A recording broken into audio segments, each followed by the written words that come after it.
Hello, everyone, and welcome to another episode of the Today Titletown Packers podcast. My name is Griff, and you can follow me on Instagram at AllDayPackers, and I'm joined by my good friend Bron, who you can follow on Instagram at Lambo.Leapers. And oh my goodness gracious, Bron, what are we doing here? I thought this would be one of our best podcasts of our careers, but we are sitting here after the Packers lose on Sunday Night Football in a win in basically a playoff game at Lambeau Field. They lose 20-16. Wow, Bron.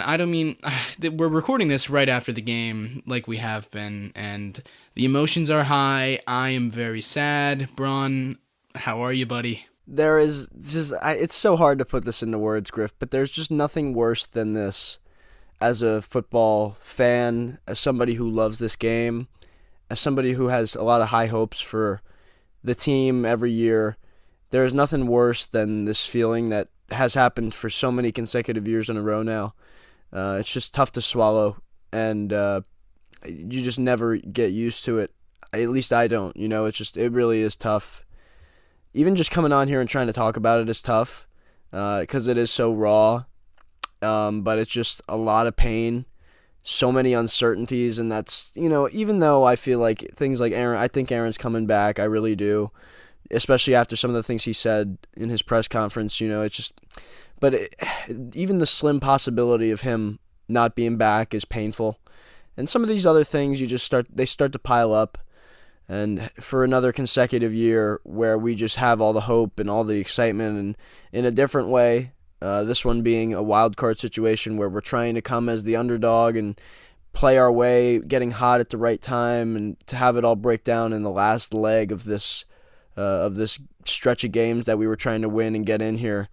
It's just so painful, and that just seems to be a common theme with the way that we've been going the last decade plus, and it's just really tough to swallow. We've got a lot to get into on this show. It's going to be a good show, I think. It's going to be a nice little therapy session like we've done the past 18 billion years running this show. These seasons always end in heartbreak, and it seems like we're destined to always have our hearts broken at the end of these Packers seasons. 3 years in a row, the season has ended at Lambeau Field. That just sucks. All three of these games, the Bucs game in 2020, the 49ers game last year, the Lions game tonight, we're talking about how it's a dome team in the Lions, it's two warm weather teams in the Bucs and 49ers coming into Lambeau Field where it's cold in January, no one wants to be here, we're less cold than you are.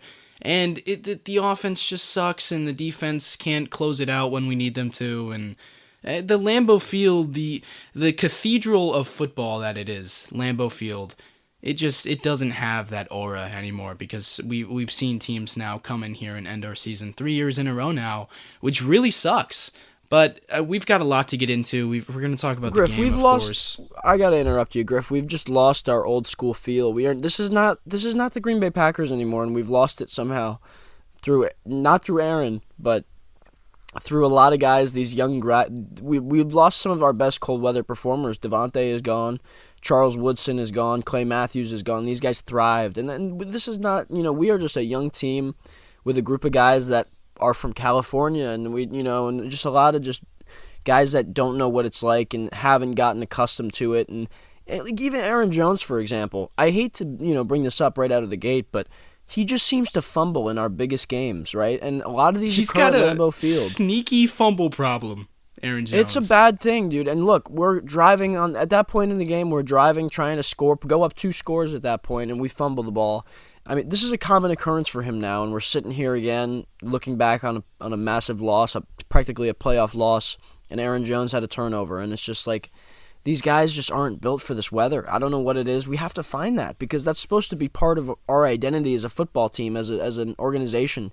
It's part of the allure of being a Green Bay Packer, but we have lost that entirely. And as much as I try to hope and think that it's going to impact us in a positive way, it continues to not. Even though we saw Jared Goff struggle a little bit at times throughout the game trying to get a grip on the ball. He's wearing gloves, things like that. But it's just we don't take it with our advantage, and we just don't have the personnel anymore the big bodies, the guys who will fight through the cold, and it's just we don't have it. We just don't have enough talent and guys that are going to thrive off that anymore. It's not the same Green Bay Packers group that it once was with guys like Brett and others that just brought that and instilled that. Yeah, and Aaron used to be the quarterback he was like the old bear up north. We went through those stretches in 2012, 13, 14, 15 where he went forever without throwing an interception at Lambeau Field. This is his town. This is his stadium. He's the old bear up north that no one wants to go up there and play. And it feels like we'd lost that too with Rodgers. But so much to get into with this game if we're going to focus on the on-the-field product. We're going to talk about Rodgers and, his annual game that he plays with everybody of whether he's going to retire or not. We both think he's not going to retire. We're going to get into why we think that. But to start with the football game that was played tonight, God, the Packers, they win 4 in a row. They get everyone's hopes up. We think that they're getting hot at the right time. No one wants to play this team in the playoffs. And I feel like tonight, a big part of it was they lost the underdog mentality that they have had these past 4 weeks. Against the Bears, we're 4-8. No one thinks we're going to win that game. Against the Rams, people did think we were going to win that game. We were favored by 7 in that game, I think. But still, no one took this team seriously as a playoff threat. Against Miami, we were ultimate underdogs. Against the Vikings, we were ultimate underdogs. And then it kind of, after the Vikings game, to me, it definitely felt like this. I can't imagine it didn't feel like this for the players as well. It felt like we had made the playoffs with that win over the Vikings last week. The Washington loses to Cleveland, and it's like, okay, we control our own destiny. We got one more. It's against the Lions. The Lions are 8-8. They're bad. They're the Detroit Lions. Of course they're bad. I feel like we lost some of the underdog mentality tonight. Griff, I have to be honest with you. I really don't even buy into that much. It's just we just didn't execute well. Like I thought the play calling was pretty bad. I thought the game plan in itself just surprised me in a bad way. Just pathetic effort, I think, and the coaching was pathetic. All of it was just some of the most subpar stuff you could see in a must-win game. I mean, I don't know where to even start, really, honestly. It's just I have no idea where to even begin. What should we talk about here, Griff? Like, if you want to pinpoint something. A lot of what we saw from this team in the middle of the year when we were 4-8, all hope was lost, we lost 5 in a row. A lot of that came back tonight because, third down and red zone, I think is it, because we finished the night 5 of 14 on third and fourth down. The third down play calling was bad, the third down execution was terrible. We go for it on 4th and 1 at our own 32, and what does Matt reach for deep down in his bag? It's an end around to Alan Lazard. Oh my, get out of here, Matt. The worst player on our offense this year, I think, probably from a skill position. I wish, Griff, it's not funny because we treated him as an organization, as our number one receiver, and it's just, he has been so much of a letdown, so bad, and I don't even know how to really describe it because, yes, he makes a good block here and there, but then he will drop a wide open pass. He will fail to make a contested catch. That's what we expect him to do on a consistent basis. He's blocked pretty terribly this year for the most part too, and just pathetic. I can't see how they bring him back. But then you talk about Aaron Rodgers. If he really thinks that Lazard is this really great player, and then we go and move on from him, which is the football thing to do. The correct way to go about this would be to let him walk, because we need to get better at the receiver position for the 18th year in a row. And having him on our football team holds us back, especially what he's going to command in free agency, and he'll get it from somewhere else. I do not.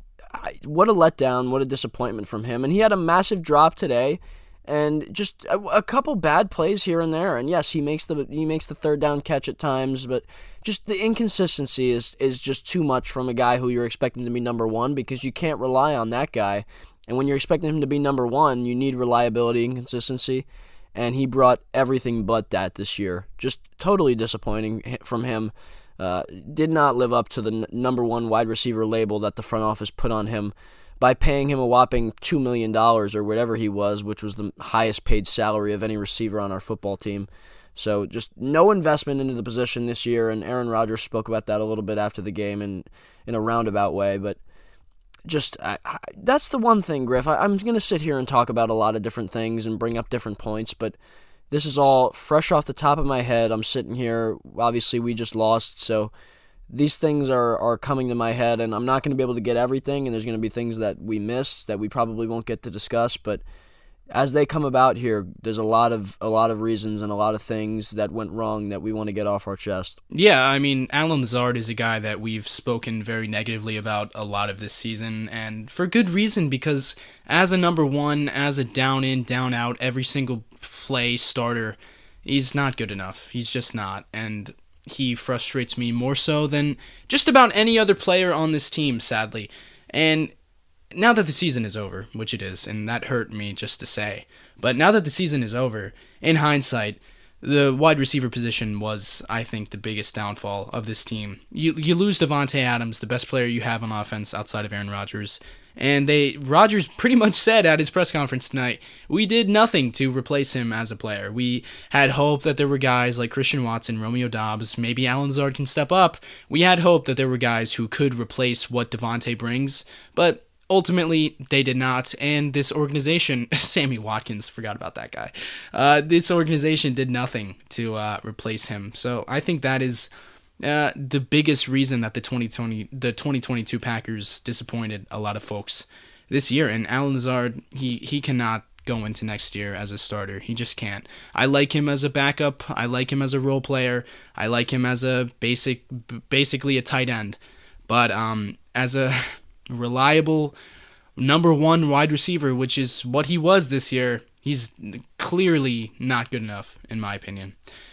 Where else do we move here, Bron? I mean, the third down offense was terrible. The red zone offense continues. Let's talk about Matt LaFleur and the play calling today, which from the beginning of the game. Okay, well, I have to say, at the end of the game, that it was, what was it? It was 2nd and long because the Lions got knocked back by a holding penalty. This was on the final drive of the game. There's a 2nd and long where it's a quick pass to Amon-Ra St. Brown, and Chris Barnes is there to tackle him for a loss, and I'm all excited, only for him to pitch it back to DeAndre Swift on a designed trick play, and DeAndre Swift gets, 14 yards off of it, setting up a 3rd and short.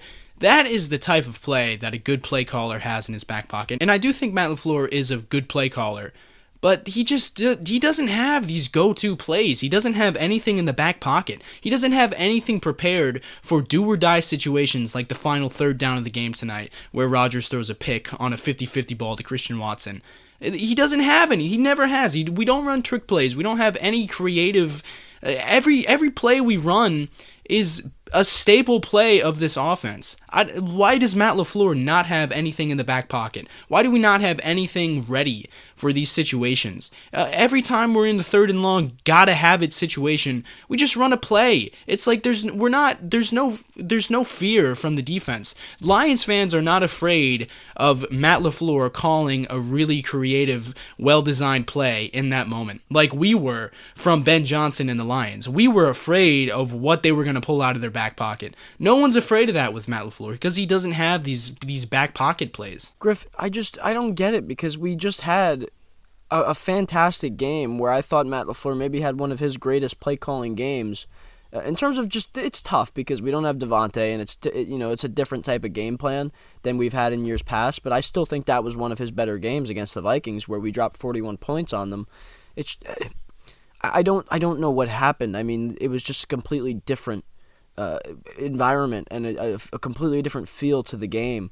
Watching the variability and just the uniqueness of some of the play calls against Minnesota was exciting, and things that we really hadn't seen all season. And then we go back to what we've been doing most of all year, especially during the losing streak, which is vanilla, play action, rollout, very lateral, moving, running plays, putting guys like Lazard in positions that he's not going to succeed. The problem is we lack a lot of speed on this offense, but Matt LaFleur uses these guys like they're much faster and much more athletic than they really are, putting Lazard in a situation where he receives a handoff on 4th and 1, probably almost 4th and 2. Just such a stupid play call, and I'm not going to mince words here. Like, it's just ridiculous. I mean, what are you doing? Our season's on the line, and we're at the 30-something yard line, trying to convert a 4th down, and you hand it off to our tight end wide receiver one that can't catch a pass, Alan Lazard. I mean, I couldn't believe that. Get I out really of here could not with believe that call. I couldn't believe it. That Anzalone is unblocked on the play by design, and you think Alan Lazard is going to break that tackle and get 2 yards on the play?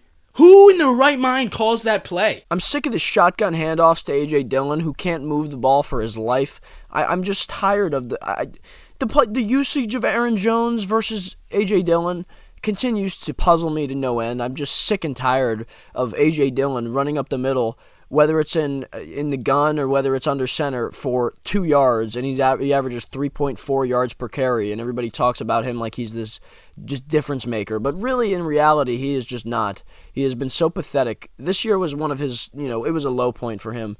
And look, I say this every time we talk about him. We interviewed him on this show. We love A.J. Dillon, the person, but he has just been so lackluster.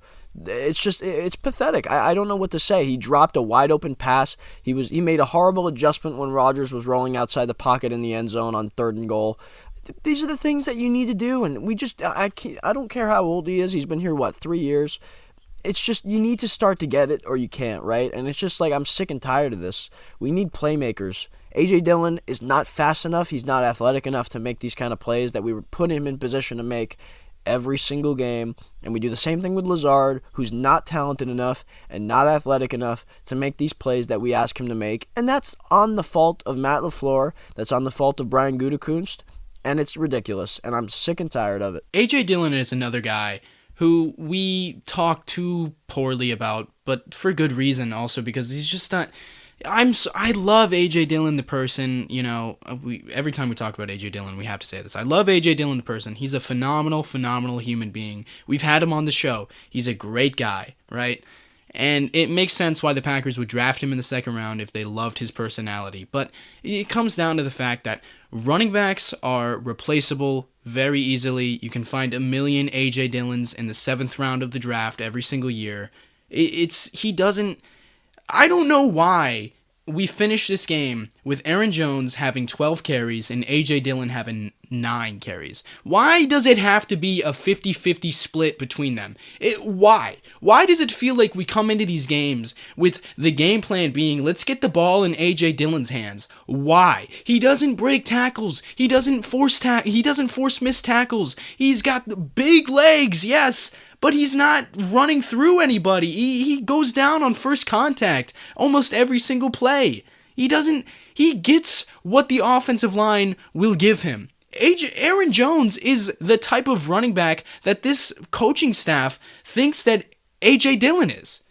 Aaron Jones creates on his own. Aaron Jones will have a negative 2-yard carry that he turns into an 8-yard carry somehow. He creates. He gets more than what is given to him by the offensive line. A.J. Dillon doesn't do that. He just doesn't.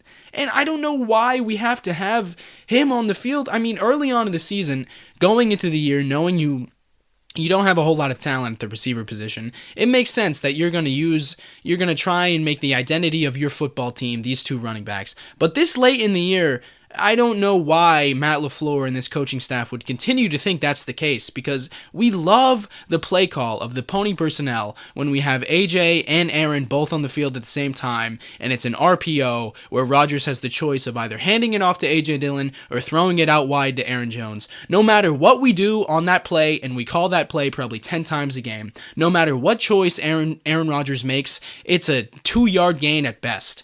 Because the defense knows it's coming, they know how to play it, there's been a blueprint on how to defend that play since the Bucs game in Week 3, and we still continue to call that play. We continue to make that play the backbone of our offense for God knows why. And A.J. Dillon, I'm sorry. And, I want him to be so good because he's gone viral a million times for his legs. And everyone loves A.J. Dillon. But I just struggle to see... Griff, the idea of him is exactly what I was talking about. Getting a guy who can run in the cold weather in December. And there's times where he's shown that, but... the lack of consistency has cost us playoff games and has cost us seasons and has cost us opportunities in the Super Bowl. And it's just one piece of the puzzle that continues to cause us to lose in these massive games. The opportunity cost of spending a 2nd-round pick on him to get 3.7... he finished tonight with 3.7 yards per carry. That's about his average. The opportunity cost of spending a 2nd-round pick on that when you can find a million different versions of A.J. Dillon who will give you exactly that around the NFL every single offseason. I mean,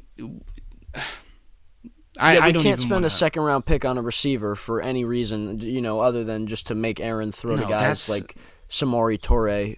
I mean, that we pick have is up there with the Jordan Love pick, in my opinion. I mean, that was and well, just good thing it was in the same draft too, because these guys are supposed to be coming into their own, helping this team. Now we're in year 3 for all these guys, and just finished year remarkably, 3. they're supposed to be coming into their own and contributing and being a part of the reason why we have success. Jordan Love is on the bench, and he's going to be traded once Aaron comes back. A.J. Dillon is one of the reasons why we're not operating at the highest of levels on offense. And Josiah DeGuara was our third-round pick in that draft, and he's a nice fullback for us. I mean, this is the problem. Our draft classes from the past several years have not been good enough. We hope that this past draft class in 2022 it will be one that helps make us a better team throughout the course of the next few years. But none of this is going to matter if we don't surround the current group that we have, the core group, with more pieces. And Aaron Rodgers talked about this at the podium. He feels like they are a couple players away from being a Super Bowl contender. Probably a couple players. It's not just one player anymore. When we had Devontae Adams, everybody understood that we were about a player away. And we could never find that. And now we're sitting here without Devontae, and we didn't properly do anything remotely close to executing a plan to fulfill the void that he left. And now we're just sitting here again with more holes than we had going into last offseason. And we're in this same boat again where we don't have a ton of money. Not that that all is stuff that we don't even need to worry about because they'll find a way if they really want a guy. But we don't have tons of cap space. We don't have any extra draft capital than we normally would. And it's just like we sit here once again as the team that puts themselves in the best possible position to succeed just enough to satisfy some level of fandom. And we got to a point where we almost made the playoffs, and that's going to look nice and whatever. But it's just not good enough. And we have to finally put ourselves in a position to win a Super Bowl, in my opinion. I don't even know how they can do that with this current group and what we've got going, because a lot of our guys that we talked about, Lazard and A.J. Dillon, Lazard's going to be a free agent, but these are guys that the team loves and LaFleur loves and utilizes like they're the star players. I don't know what we can do to fix this team because there's a lot of things wrong with them, and I don't know where to start. It's certainly going to be a long offseason, and there's so many issues to address and so many positions that we need to get better at.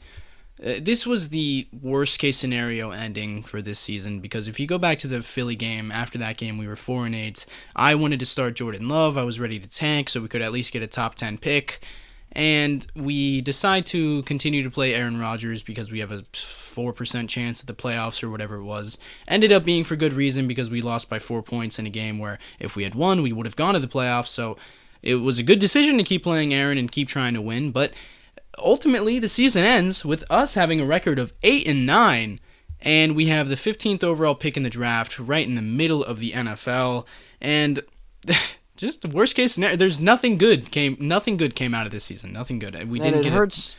It hurts even more knowing that we got this far, and then you get to that point where we lose by a 4-point margin in the game that would send us to the playoffs.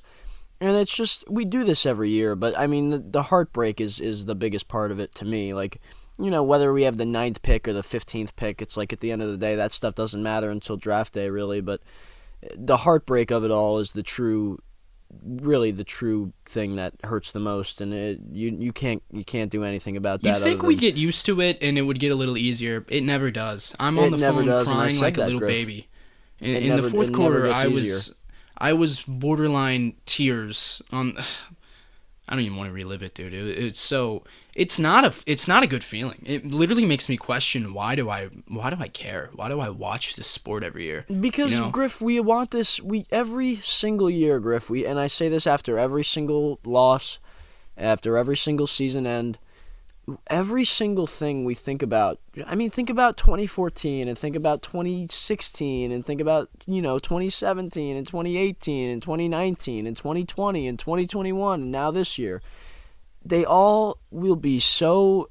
I mean, they're just all little parts of what we hope to one day feel again, which is that Super Bowl. Every single dagger in my heart will be one day irrelevant when you feel that ultimate joy of that Super Bowl and it's just that's all you can that's all you can hope for. And one day I would love to be a part of another Super Bowl championship Packers team, because I had that glimpse of it when I was young at that point. In 2010, when they won that Super Bowl, it was one of my first few years watching this team, and you think it's not, you don't know how special it really is. Like, you really don't get it, and then even the first time, you just really don't get it. And now, after, what is this now, 12 years? I don't even care. 12 years of the just the most devastating, the worst possible. There's no team in the NFL that has had more heartbreak, the most disappointing, devastating, gut-wrenching, heartbreaking losses. There is no team that comes even close to what Green Bay has had to go through that ends their season. And This what we as generation fans have had to go through. This There's generation, nothing no question. close. Not even close. And that makes everyone hurts more, because it gets worse and worse. And this is another one of those examples how we get to this point where we're on the run, and we're going on a run, and we're running the table again, and here we go. And then it just ends in the final moments by a 4-point loss to a team that is really, that's the Detroit Lions. So, but I say it every year. Who were playing for nothing. We have to hope. They were playing for nothing, and we talked about how that would demoralize them, and it just, none of that mattered. We're sitting here now, and all you can hope for, and this is all we do every year, is we just hope that when we finally one day get to watch Aaron Rodgers hoist that trophy in the air again, you hope that lives up to everything that we have gone through from an emotional, mental health, longest tenure of heartbreak standpoint. And that moment, those moments of triumph will be worth it. And it's difficult because you never know until it happens, but it's just hard to go through. In these moments every year, it's just difficult, and you can only hope that triumph will make it all feel worth it. You remember when we won Week 10 over the Cowboys in dramatic fashion, and this was after we'd lost 5 games in a row. I never thought I was going to smile again, and then we beat the Dallas Cowboys at Lambeau Field. Remember how good that felt? I was the happiest I've been in 8 years, I think. I was incredibly happy. I couldn't stop smiling. I wanted to record right away. I was FaceTiming you. I was FaceTiming a bunch of people. That's what it's going to feel like if we win a Super Bowl, especially with Aaron Rodgers, because it's these years and years and years of playoff heartbreak. It's all going to be worth it, maybe not worth it, but it's all going to be made all the better when we finally get to hoist that trophy. God, it's going to feel good. And Aaron Rodgers is the quarterback who is going to get us there. I mean, a lot of people, after the end of every single season, a lot of people are going to sit here and question whether Rodgers should stick around for the next season. He should, obviously. I mean, it's not even a question to me. I don't care what Jordan Love looked like in the 10 passes he threw against the Eagles. Maybe if we saw a little bit more of him, I mean, maybe you'd have a reason to think that he's the guy that we should be going with over Rodgers, but for me, there's no question Aaron Rodgers is one of the greatest quarterbacks of all time. He just won 2 MVPs back-to-back. He looked good this year. His stats dropped off big time. And side note, I'm so, in a way, I'm happy this season is over because I don't have to sit through another game where the broadcast highlights his stats and talked about how it's career worst in all these different categories. I'm so sick of that because anyone who's watched a Packers game this year knows that Rodgers is still there. He still has it physically. The stats is a whole different other story of why his stats aren't as good this year. But if you've watched him play quarterback this year, you know he is just as good as he has been these past 3 seasons. So I have no doubt that he should be the guy. If he's not going to retire, which I don't think he's going to retire, but who knows? If he's not going to retire, he should 100% be the guy moving forward. And if you think it's time to move on from him and move forward with Jordan Love, I don't know what to tell you. I really hate doing this every year, Griff. I mean, I hate to have to address this just because we lost a game, and their season's over. Now I have to sit here and defend the guy who really has no reason to even be defended. I do not need to sit here and highlight why Aaron Rodgers will and should be the quarterback for this team. This year, he receives more blame than any other quarterback I've ever experienced or been a part of in the NFL. He has had to deal with so much off the field, on the field, from a development standpoint with our players, and just I can't imagine how any person who truly thought this thing through this entire season and looked at what we've done and what he did and watched these games and looked through every throw, how you could sit here and question what he has done or what he will be able to do with this group. I sit here and look at the fact that he lost the best receiver that he had ever been a part of playing with, and now everybody expects him to just put up the same exact numbers, operate the same offense. He lost one of the greatest players in the NFL, and people expect him to carry some kind of operation that is anywhere close to that when we didn't improve the offense whatsoever from a personnel standpoint. I can't see how anybody could blame him. And then we look at this game in particular. Everybody's going to say, and this is what happens, you look at one game and you say Rodgers choked. Well, we were moving the ball on offense all throughout the entire game, and what happens? Lazard and A.J. Dillon drop balls on the exact same drive. Missed field goal by Crosby. Not that that mattered. It's just another reason why we didn't have points on the board, because Crosby has made really great kicks this year for us. And then we talked about Lazard, the drop, and look, Aaron Jones on the first drive last week drops a ball right in his hands that Rodgers floats. This is what's happened this year. Drops, miscommunications, things that are outside Aaron Rodgers' control. They cut our one veteran addition, Sammy Watkins, right as we go on this stretch run. Who could expect Aaron Rodgers to win another MVP with this supporting cast that really didn't come together until 5 weeks ago and still is not anything special? I mean, we've got Christian Watson who finally came on, but before that we had nothing downfield. Our fastest players are not fast. I mean, these guys are comparably not anywhere close to, and this is before Christian Watson, obviously, nothing close to what you would want at the NFL level.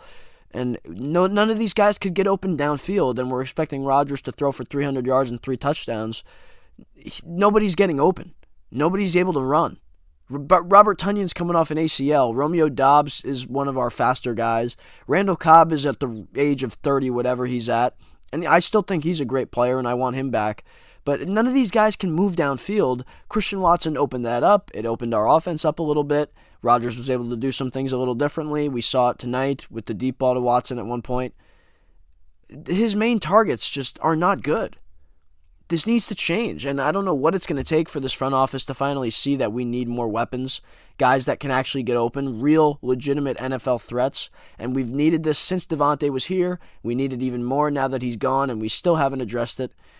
I am not going to sit here and blame Aaron Rodgers in any way for the way that this season has went and for the way that this game went, because has he played his best football? Certainly not, and this was certainly not the kind of football we needed to get a win, because if he played better, we might have gotten one. But he is hardly the problem, and it's hardly all on him. And I fully expect him to be back, and I want nothing more than to have him return, because the only way we're hoisting another Lombardi trophy is with him holding it at the podium at the end of the day. And that's really all I have to say, and I really don't even want to address this again. I mean, now that we can talk about this stuff with hindsight, you're going into Rodgers' age 39 season, and look at his supporting cast. I mean, I know Christian broke out, and Christian is a really promising player, and Romeo's a really promising player too, but he had a drop tonight on a fantastic throw from Aaron Rodgers. Oh my gosh. Look at what Aaron is playing with here, man. How do you, as your quarterback's getting older, into the final years of his illustrious career, I don't understand how you can go into a season with this mentality. And we haven't talked about the receivers in a long time here because we've been winning games and it hasn't really been a problem with Christian Watson's emergence. But I don't know how you go into a season with this group of receivers. It really doesn't make any sense. And think back to March, because it's full hindsight mode now. It's full hindsight mode. So think back to March when we traded Devontae Bron. You were in Florida, fun fact, sitting right here next to me. We trade Devontae Adams, and we're looking at the current depth chart at the receiver position, where we have Randall Cobb and Amari Rodgers and Alan Oh Lazard, my and that's goodness. basically it. And we were thinking, well, they're certainly going to sign someone. Julio Jones is going to be a Packer by tomorrow. They're certainly going to draft someone in the first round. They're probably going to draft two players in the first round with both of their picks, and someone in the second and third round, maybe. And we were wrong for thinking that. They traded up and drafted Christian Watson. They drafted Romeo Doubs in the fourth round. And that's it. They signed Sammy Watkins. And that was a move that no one was really excited about. And it's a move that didn't work out at all. And I don't know how you have a quarterback like Aaron Rodgers, and you're trying to finally get over the hump and win that second Super Bowl, and you go into his age 39 season with this supporting cast. It makes no sense, dude. None of that makes any sense. How that could have been the game plan for this year. All you have to do is look at the cap numbers next to those guys' names, and none of them pass over $3 million, and that's how you know. I mean, none of these guys were getting paid anything, and they made no investment into the position whatsoever. I don't want to hear anybody talking about how they made a second round pick for Christian Watson. That's a great move, obviously, for us for a future, but this did nothing to help us. We were in a position where we were fighting for our playoff lives in Week 18 against the Detroit Lions because we relied on a rookie, multiple rookies, including Romeo, to be our main contributors, and Alan Lazard to step into a role that he was never once talented enough to fulfill. And you just look at those cap numbers next to those guys' names, and none of them top $3 million, and how can they feel like they address the position? And then people are going to say, well, if Aaron wasn't making $55 million a year, well, you're wrong, because he's making $27 million on the cap this year. His cap number is going to be low for the next several years, and nobody wants to talk about that. Nobody wants to talk about that. And that's another issue. That's another issue, right? Like, Aaron has done a lot to put this team in a position to add talent, and they haven't done it. Aaron knows that they haven't done enough there. And then you talk about look at the offensive line this year that he had to deal with. They had like maybe 24 different starting offensive lines in the 18 weeks of play that they put up. I mean, David's in and out and in and out and in and out, and they have to swap right tackles every single game. And one week it's Yash, and next week it's Zach Tom, and then they've got Runyon, and Josh Myers sucks, and all these guys just suck. And Elton's dealing with the ACL, and then Bill Turner was cut for whatever reason. And I just go back and forth like, what are they thinking? They have no consistency on the offensive line. Then they finally got it, and here we are in Week 18, and Matt LaFleur is still trying to figure out who he wants at right tackle by swapping Nyman out and putting in Tom in the middle of the game. Just pathetic. Put Tom in at the beginning of the game. What are they doing? They did this last week. The lack of consistency is a problem. And a lot of it is Matt LaFleur's indecisiveness. He has a fear that he's going to... I don't know what he has a fear. He coaches with fear. I don't know why. I can't explain it. Everything he does, he's afraid to make the wrong decision. And it's cost us. He just failed. And another one. In the game, early in the game, Aaron Jones looks like he converts a third down. And then we have to go for it because he refuses to challenge, which is going to be a difficult challenge, but it's early. If you lose the timeout, it's not going to cost you, right? Even if you lose that challenge, you lose a timeout and it's early in the game. It's not the second half. Challenge that, and then we go for it. That's when we handed it off to Lazard, which was like we talked about, exactly what you want to do on fourth down. Big brain move. Exactly. So again, everything ties back to there's no one person. Aaron did not play his best ball this year, but I look around this organization and I look around that locker room and I look at the players and the coaches and the guys that have had a lot of impact negatively on this football team, and I sit back and say, well, why would I blame the guy who's won 4 MVPs, who's won us a Super Bowl, who's put us in position every single year to be in contention? Why would I blame him for some of these things that just have nothing to do with him? I don't understand the thought process from anyone doing that. No, and in so many ways, tonight was a perfect encapsulation of our season, and that I think that's true in that way as well, because Rodgers did not play well tonight. He didn't rise to the moment. Once again, in one of these games at Lambeau Field, Rodgers has the ball late in the game, and we have to punt, or in this case, he throws a pick, an arm punt, and I mean we're two of the biggest Aaron Rodgers defenders, I would say, on this great Packers internet space.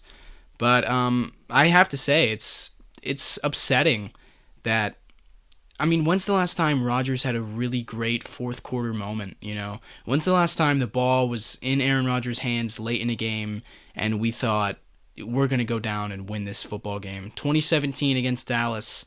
Like, remember when he did that, that was when it was like, it was his thing. Any time is too much time on the clock for Aaron Rodgers. That's not really true anymore. Now, our 3 seasons in a row have ended with us down one score late in a playoff game. This was basically a playoff game. And Rodgers just, he throws up a 50-50 ball to Christian Watson tonight. Last year, he throws it to Devontae, who's double covered. You know, it sucks that he hasn't been able to put together these great game-winning drives that early on in his career, that was his thing. You know, he was known for being the clutch quarterback that everyone wanted to have late in the game, and you never wanted to leave any time on the clock with Rodgers across from you. And now 3 years in a row, you know, even against the Bucks, we had it late in field goal range, and he could have ran it in, and he throws it to Devontae, and it's low, and it just sucks. It just sucks that he hasn't been able to rise to the moment, I guess. If you're talking about these massive playoff-like games, then I mean, yeah, there's really no rhyme or reason as to why, but it's just for some reason we just can't get it done, and he can't get it done in these where he has to rise to the occasion. I don't know what it is. Maybe that's something he's no longer capable of, because he's a little more limited, I'd say, like from an athletic standpoint and carrying the team on his back. Just some of the personnel, it's tough too. I mean, like every play has to have somebody else, you know, like making a play. Like he can't just do it all. And then he tries to go superhero, and when we need him to, when we're talking about needing a big throw late, and just, you know, I mean, Christian's covered on that ball, right? Everybody, he's locked up there, and he's not getting anything. Everyone on the field is covered on that ball. Everybody's covered on that play. They bring heavy pressure, and no one has an ounce of separation. Look, he had half a second. He had half a second to throw that ball, and he throws it up to Christian Watson, and look, it's a deep ball. It's high in the air. It gets picked off. Yeah, but he had a few bad balls tonight. Like there was throws, like just again, there's some things that from a schematic standpoint, like I don't understand. With Aaron Jones, like lining him up out wide is something that I mean, like when he's catching balls out near the backfield, near the line of scrimmage, that's one thing because that's something he excels at.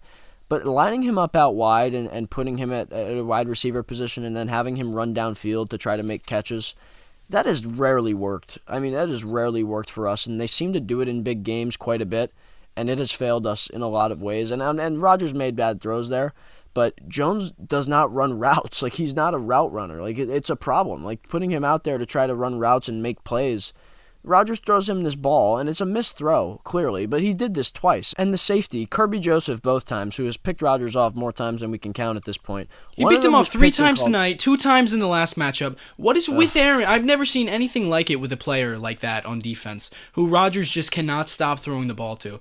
Kirby Joseph, he dropped a pick, he had a pick called back for penalty, and then he had the game-ending pick, which ended up being the game-ending pick.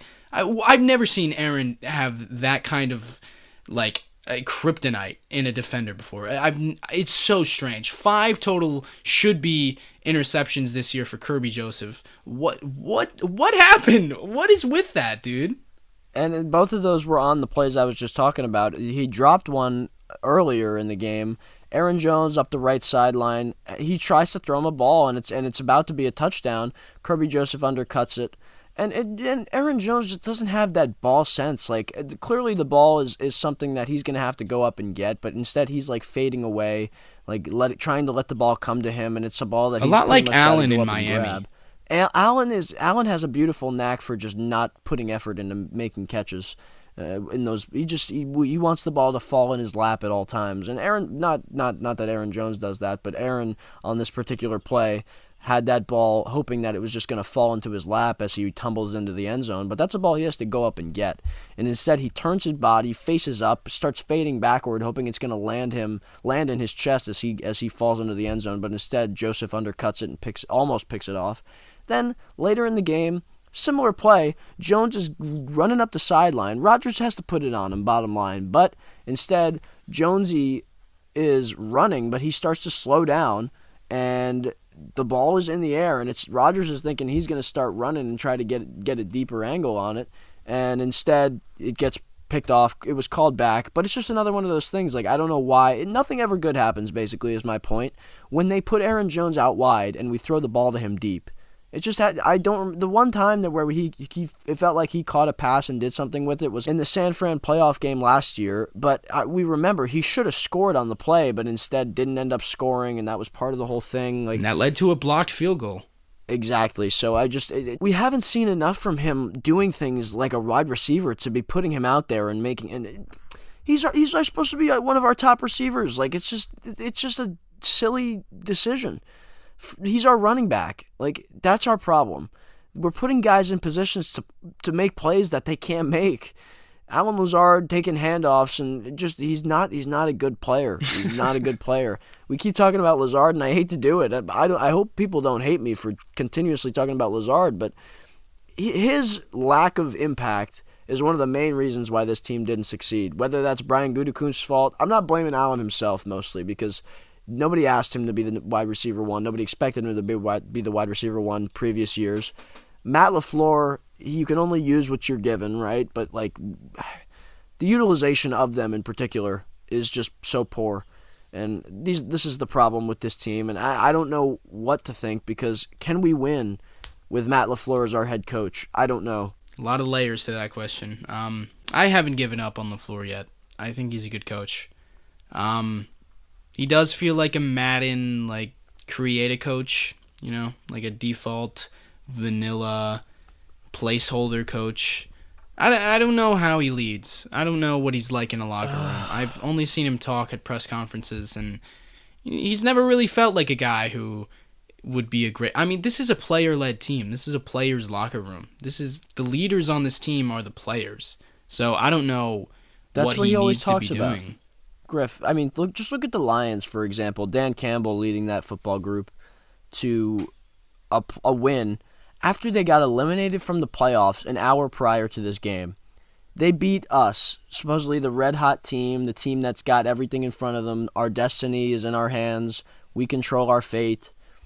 They go and beat us, and they have absolutely no reason to do it other than just the hatred for our team. But here we are. Dan Campbell got his group ready to play. And we went out there and played like garbage. We committed turnovers. We're dropping passes. We're doing everything we've done in the red zone all year long, failing to score, which was something we used to be so good at.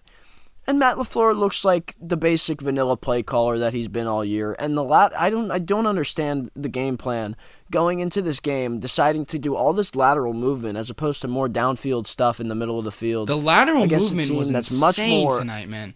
The end against a guy like Hutchinson, and the bootlegs. Too. All this stuff in the face of their best player, Hutchinson. You can't name, from an average fan standpoint, you can't name any other guys on that defense than some of these top guys we talk about, like Hutchinson, and some of the guys they got up front, like McNeil. But everything we were doing was right in their face, right to the side of McNeil, right to the side of Hutchinson.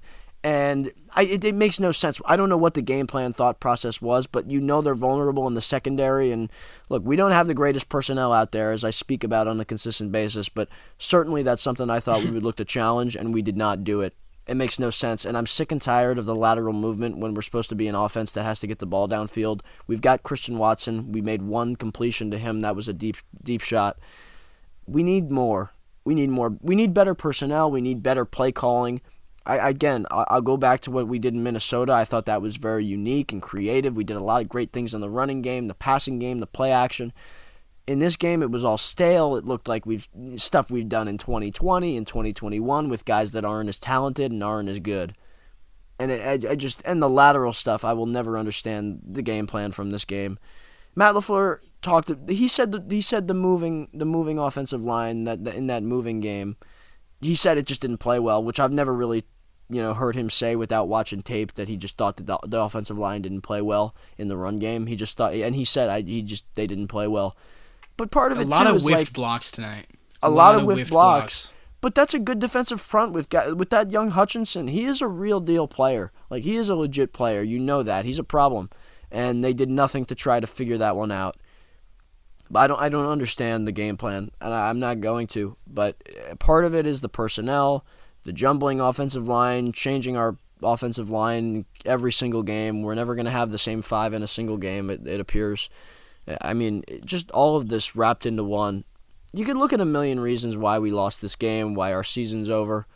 Trying to outline all of them is going to be hard. We try, but again, I pull all this back to the fact that I don't see how we could all sit here and blame Aaron Rodgers for this and give him all the sole blame and make him even giving him the most blame. Just it doesn't make any sense. I can't sit here and do it. We definitely came into tonight wanting to run the ball. We finished the night with 28 rushing attempts. Rodgers only threw the ball 27 times. It's not counting the 2 sacks, but we wanted to run the ball tonight, definitely, and the offensive line just did not play well enough. What sucks is that you have guys like John Runyon on the interior and Josh Myers, too, especially Josh Myers, who they look really good in pass protection. They are some of the best pass-protecting interior offensive linemen in the NFL. They are really strong in the pass protection part of their jobs. But in the run game, Josh Myers especially, John Runyon as well, they struggle. They really, really struggle, man. So does Zach Tom. Zach Tom looks like a great young pass protector. He struggles in the run game. Elton whiffed on a couple blocks tonight. David has never been strong-suited in the run game. That's what sucks because we build this team. David played one heck of a game, I thought, tonight. And he's another player who is much stronger in pass protection than in the run game. And that's what sucks when you go into a season. That's when you start to miss guys like Bill Turner, who were much better in the run game and were much better athletically, being able to move around and make some of those move blocks. But and look, even you can date back to some of these other guys like T.J. Lang, who was such a force in the run game. And you just go through the list of guys that we no longer have. We let walk. We can't find guys that can replace. And then that goes back to Devontae. And it's just we can't find these replacement guys for guys we thought would play well in the cold and guys that just we don't have these same players that were staples in Green Bay anymore. We can't find replacements. And the more years that go by, the more holes in those spots that we have, and they continuously are never filled. And when Aaron Rodgers eventually leaves, the quarterback position will fall into that same category. And I'm afraid with this current leadership and the current management, we're going to be stuck in a bad spot because it's going to be another one of those positions that we can't seem to fill the void. As I was saying on the offensive line, I mean, we don't have those guys like TJ Lang and Josh Sitton anymore. We don't have the road graders up front. We've gotten younger on the offensive line with Runyon and Myers and now Tom, and Elton's still pretty young. And what sucks is that they're really good in pass protection, but I don't know if they're good enough starters in the run game because I think they're that bad. At times, Josh Myers is terrible in the run game. Terrible. I haven't seen more whiffed blocks from a center in Green Bay since Jake Hansen for a few snaps earlier this year. I mean, it's been a long time. Struggles. He struggles in the run game, man. And we come into this season with no receivers, okay, but we have Aaron Jones and A.J. Dillon, and we draft Josiah DeGuara in the 3rd round, and we drafted A.J. Dillon in the 2nd round. The mentality from the front office looked like we were preparing to be a run-first team, and eventually, years ago, the thought process was probably when we move off of Rodgers and Love is starting, we're going to be a run-first team, and it's going to be Matt LaFleur's offense that is going to try and emulate the Kyle Shanahan offense in San Francisco. And we go into this year thinking the running game is going to be our identity. These 2 running backs, they're going to be our identity because they're 2 of the best 11 players we have on offense. But what sucks is when that doesn't work because our interior offensive line cannot move people in the run game for most of this season. It's just there's so many reasons this season did not work out, and the poor run blocking from the interior offensive line is a major problem. And it's one of many, Griff, isn't it? It's just one of many major problems. And these problems, some of them are on the field, some of them are in the locker room, some of them are well above my pay grade, your pay grade, which is $0. But they are well above our heads, aren't they, Griff? And those are in some of those front office situations that we look at. And I just sit here, and man, it just hurts. It hurts as a fan because, and it hurts us, I think, even more so than these guys in the front office because we have no control. These guys can make changes, and they get to choose. And at the end of the day, you live with the results when you can control some of these things. But we sit here and we talk about what needs to be done and what we want to see and what's going wrong. But all we can do is sit here and talk And at the end of the day, all our words won't matter if they fall on deaf ears, Griff. And that's the problem. We're sitting here, and there's nothing we Are you can saying do. Brian's not listening to our show? Brian listens, but he's not really taking what we have to say into account. And I know that for a fact that Brian listens. Which, no, I'm kidding. But maybe he is. We always do this when we talk. Hey, well, Brian, if you are listening, but no, Brian's not listening. But he certainly should. I just wish there was things. I feel like there are things that if I had the opportunity to address, it's a lot easier said than done. But there are just things that it would be a lot easier to stomach losses like this if I knew I had put everything I thought and implemented everything I wanted. And that's why I think it's tougher on the fans, and nobody thinks about that really. And I can't speak for the players' standpoint, but again, they're making millions and millions of dollars to do this, and we pay, and oftentimes we pay to do what we do, and or just to be a fan, you pay for merchandise and you pay to go to games, and it hurts a lot. So I do want to empathize with every fan out there that is hurting like I am and like Griff is, and it is a lot. It's difficult, and look, I say this over and over again.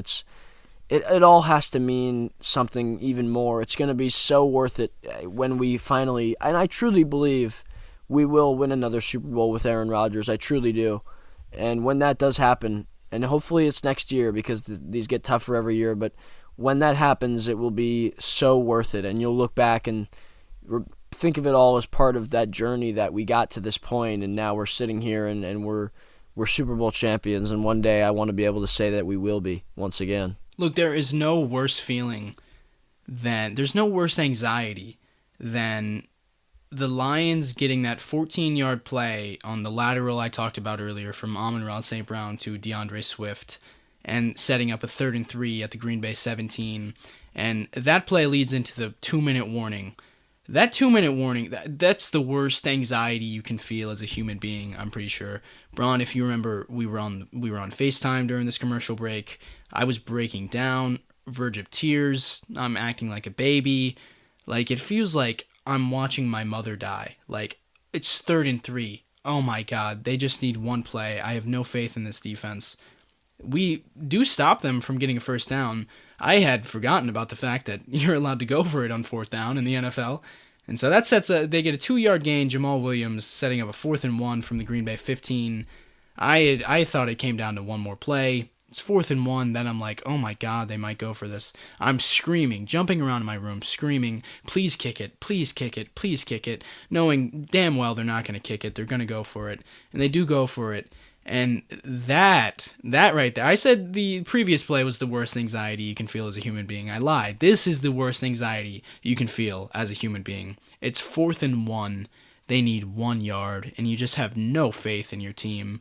And then you watch Jared Goff complete a wide open pass to DJ Chark, and then you're watching Rasul and Amos yell at each other with their arms up, and it doesn't matter because they just ended your season, and you're looking around for a flag, and there's no flag, and you break down, and it feels like your life just ended in a way. It feels like a part of your life was just taken from you, and something, a part of your life that means so much to you, the Green Bay Packers.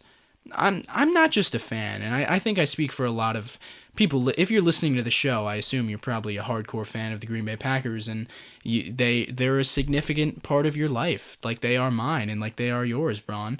And they mean so much to you, and we care so much. And every year in these playoff games or these playoff-like games, when we lose, it's just the worst feeling in the world. And it's really, we say it, jokingly most of the time, what do I do with my life? But it's true. It's literally, what do I do with my life? What do I look forward to now? What do I care about?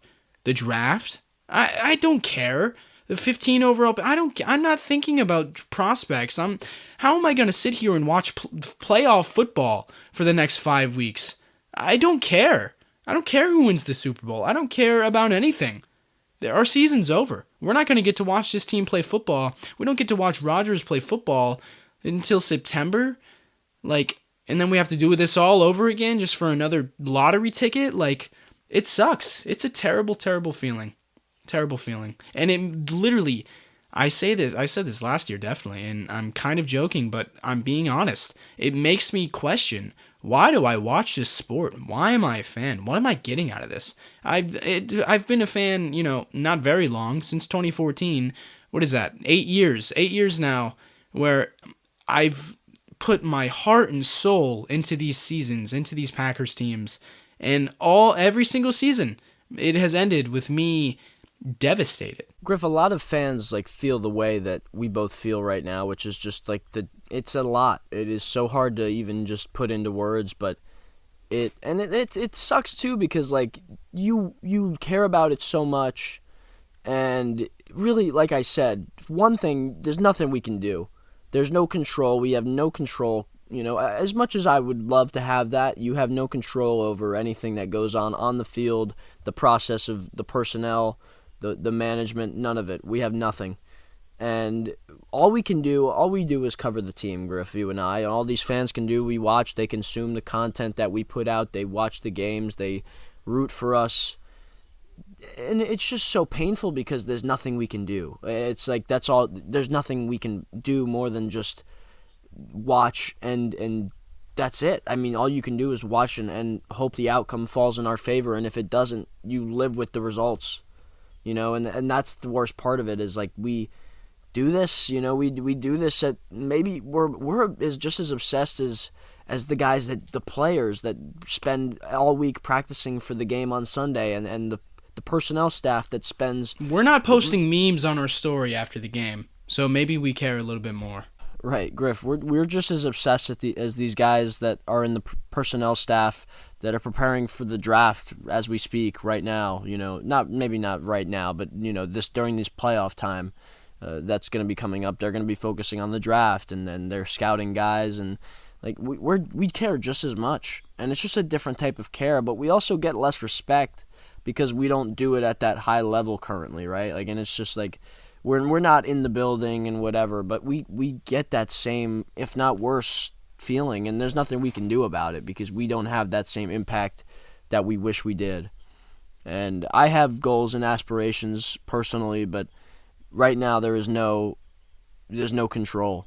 So all we do is just sit and watch and hope and believe. And we did that all year long, and I believed in this team, and I knew we could get back to this position. And I said, look, this is going to be hard, but I know we can get in this spot. I outlined the outcomes, and it's difficult. You get to this spot after all the help that we got, and you win 4 straight games, and you just need to beat one more win you need to get against a team, the Detroit Lions. You feel good about those chances. It doesn't happen. It's tough. It really hurts, and all you can do is just sit here and hope that we do the right things this offseason, that we put ourselves in the right position and we start winning games at the right time, and we get hot and we get a team that can go out there and win this tournament. That gets a little harder every year because one year they're adding a new week to the season, one year they're adding another playoff team, one year they're going to add another week to the season, and they add another bye week, they take away a preseason game. It all comes together in some of the worst ways for us, and we just have to find a way one of these years, because I am getting sick and tired of the pain. I am sick and tired of the constant conversation around the status of the Packers defensive coordinator, whoever that may be, in any given year. And that conversation has continued this season, and now that the season is over and we can speak in hindsight, Joe Barry he's got to be out the door, right? I mean, yeah, he had his chance to come back. That's over with to me. I mean, the fact that they just, maybe they didn't play their worst game, but certainly not good enough, and we didn't make the playoffs. But they played well for a lot of tonight. They played well Certainly. for a lot of the game. Jared Goff helped them out with some terrible passes, but they played well, I thought. They held the Lions to 20 points, but when we needed them most in that final stretch, we get the holding call even to set up a 2nd and 17. Yeah. And no matter how great that play call was on the lateral to DeAndre Swift, the fact of the matter is they had a 2nd and 17 from the 31 that's, on the borderline of field goal range. The game is winnable at that point. It's before the 2-minute warning. The game is winnable at that point. And they give up a first down. And that is just kind of it's the story of the season. The defense, they've been good, but we expected them to be great, and a great defense keeps us in this game and gets Aaron Rodgers the ball back at the end of that one. And a great defense also just plays better throughout the entire season, and probably we end up winning more than 8 games with a better defense. And this defense, oh my God, Quay Walker, I forgot about that, dude. Quay Walker, are you kidding me, Quay? We have to touch on this just because it was the most boneheaded play. It was the most boneheaded moment I've seen all season long. Well, someone goes down on the Lions' side of DeAndre Swift went down. Medical staff is gathered around him. And great week to do it too, right? Medical staff is gathered around DeAndre Swift. Someone kind of like moves Quay aside because Quay is like peering in the huddle, and a trainer from the Lions sideline comes in and kind of like touches Quay to get in there, and Quay then pushes him, and it's a 15-yard penalty.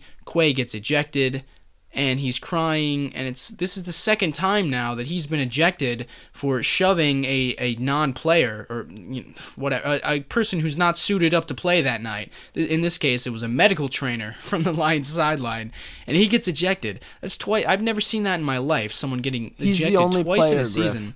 He's the only player in the last 15 years to be ejected twice in a single season. That's hard to do, the only man. player... He's certainly the only player in NFL history to shove a non-suited up player twice in a season.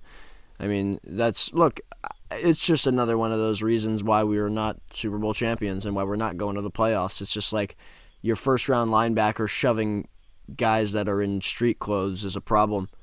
I don't know how to solve that one. I mean, that's just like that's that not, is that's a problem, not football. Yeah. That's not a football problem. Like, that's just like, what is that even? Like, this is the stuff that happens to this football team, and the reason. I mean, that certainly didn't cost us the game, but it didn't help us, obviously. And this that was when the spool of thread started to unravel. That was it. That's like when we lost all our momentum, it felt like. Man, it felt like that was one of the reasons why we sucked in the other weeks. When he did that, that was a big loss. I don't even remember what week he did that. Don't tell me. That was week 8 against Buffalo, and what did I just say? Don't tell me. Devondre Shortly after that, and it was a mess. I did just say don't tell me, so thanks anyway. But I'm sick of talking about these losses, Griff, I have to tell you. But in any event, that sucked. That was another reason why we lost that game. That was another reason why we didn't win this game. And just as every Packers season, there's something stupid. And here's another one where our starting first-round pick, is shoving guys that don't play. So that's great. And Matt LaFleur, I'm so sick of it, but he's telling him, be smart.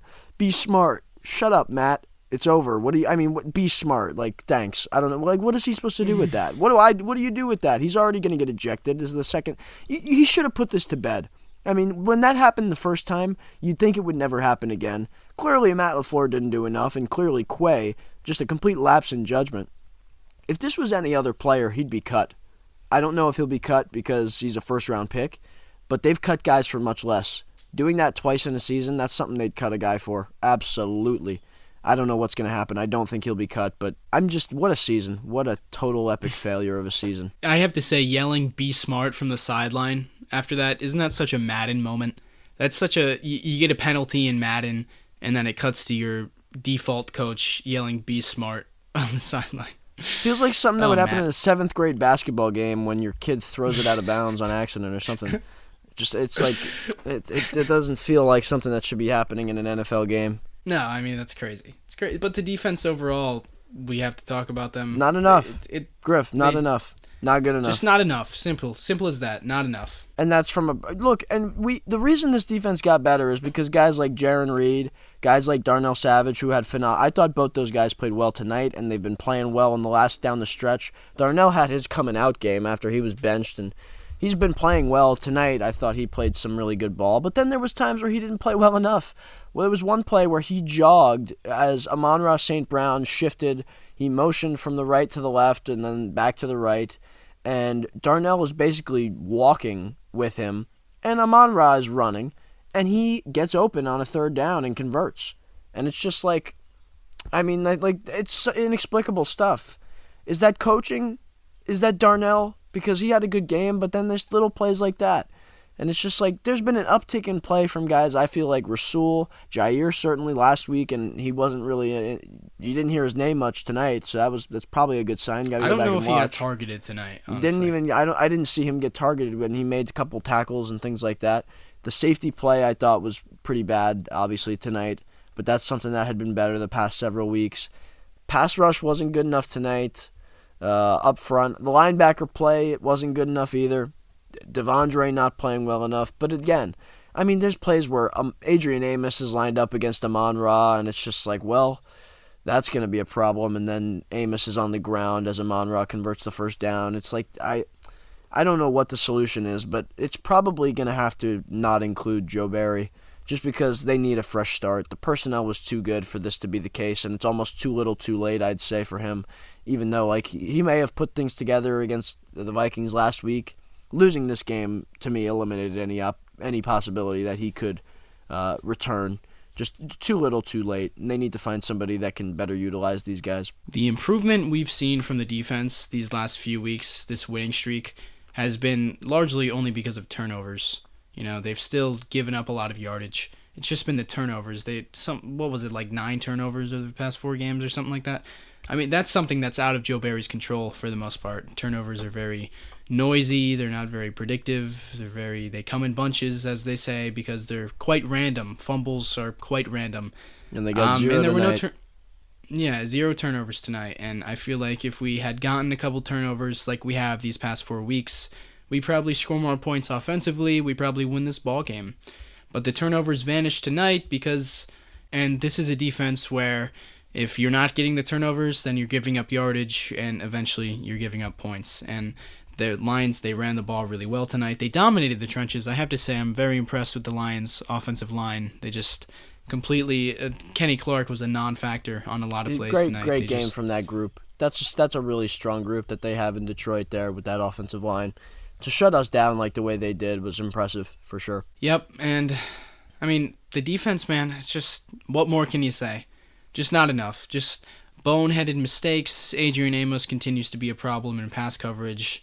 I assume at some point in the coming weeks we're going to go through a bunch of these players like Amos who are going to be free agents and the front office is going to have to make decisions on.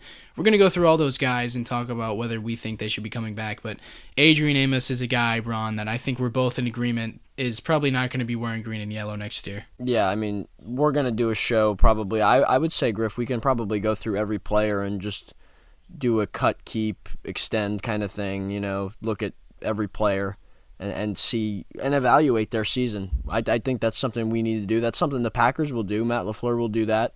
Mike McCarthy used to do the end of the season meetings and meet with every single player and have those exit meetings, if you will. And that maybe that's something we should look into doing, and maybe we'll do that next week after we get through. We'll do another show this coming week, and in the next couple days, we'll do a show where we take your voicemails and emails, and we'll go through them for another therapy session. But this was kind of our therapy session where we kind of let you know our feelings, and then we'll address everybody else's feelings, all the fans out there, because we're going to get a lot of discussion and a lot of people wanting to get their voices heard. So just again, though, to maybe close this, Griff, and I'll let you finish with your remarks as well, but nobody wanted this, nobody expected us to be in this position, blah, blah, blah, but at the end of the day, still hurts more than anything, and to get this far makes it hurt even more. There's not a scenario where you feel like, well, at least they did this or at least they did that, congratulations, I'm proud of this team. It's never enough unless you come away with the Super Bowl championship, and that's the standard in Green Bay. And we didn't even make the playoffs. It'd be one thing if we lost in the first round of the playoffs, but we didn't even make the playoffs. This is the same. To not finish the job is the most disappointing part, really. So I do want to say, though, I empathize with everybody out there, and obviously we have our own feelings and our own disappointments, but we continue to try to bear some of that pain. And again, we're gonna go through in this coming show will be a big part of the healing process. And that people think this is dramatic, people think whatever, but this is a reality. I mean, this is severe pain and severe hurt from these games, and it's totally fair.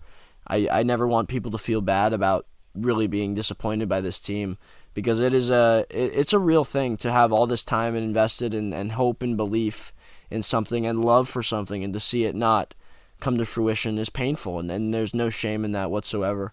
So I do want to mention that. And then just to close with, again, I want to reiterate our desire to see a Super Bowl, and in hoping that all these moments continuously, because now we've done this for 4 years. This is 4 years of disappointment, 4 podcast episodes of pure sadness. But I will say that the more of these we do, the more confident I do feel that one day we will be in a position where I hope it's Aaron Rodgers holding that Lombardi trophy once again, and to have that kind of, looking at the one in 2010 and getting to see it hopefully in the next year or so. I would love to get that, and I truly do hope and believe that we will. That's what we're all hoping for, right? That's what we're all dreaming of. It's what we all want to see at the end of the day, and hopefully this was not the last snap of Rodgers' career. Hopefully, we say that we're certain he's going to come back, but we can never be 100% certain. Aaron's a complicated fella, as Mark Murphy once famously said. We don't know for sure. So hopefully this wasn't his last throw as a Packer, ending in an interception. Hopefully he's going to be back, which I think Bron and I, both of us, think that he will be. So this was a good show. I mean, nothing is ever going to help with the healing process more than just the shared trauma, just knowing that, Bron, just knowing that you are feeling everything that I'm feeling right now, just knowing that there are millions of Packer fans across the world who feel this way right now, and hopefully listening to this helped you, as a listener, heal, with us, and listening to Bron and I feel everything that you're going through. Hopefully that helped you. And that's what the point of these shows are. That's why we do them, Nothing is going to make the annual heartbreak any easier, but knowing that there are other people who feel the same way that you do, that's usually what always helps me, So thank you so much for listening. Thank you so much for spending this time with us. It's been a great season. I think this has been our best season of the podcast so far.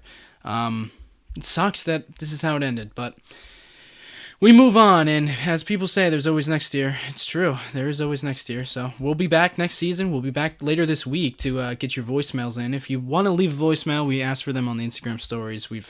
It's been like an hour, and we've already gotten a handful. So if you want to leave a voicemail, you can call the number 920-430-0711. If you would like to email us, you can email us at todayintitletown@gmail.com, and we'll be going through those on the next podcast, which will be out later this week. So stay tuned for that. It's going to be a fun one. A little therapy session on your end after hearing us give our therapy sessions.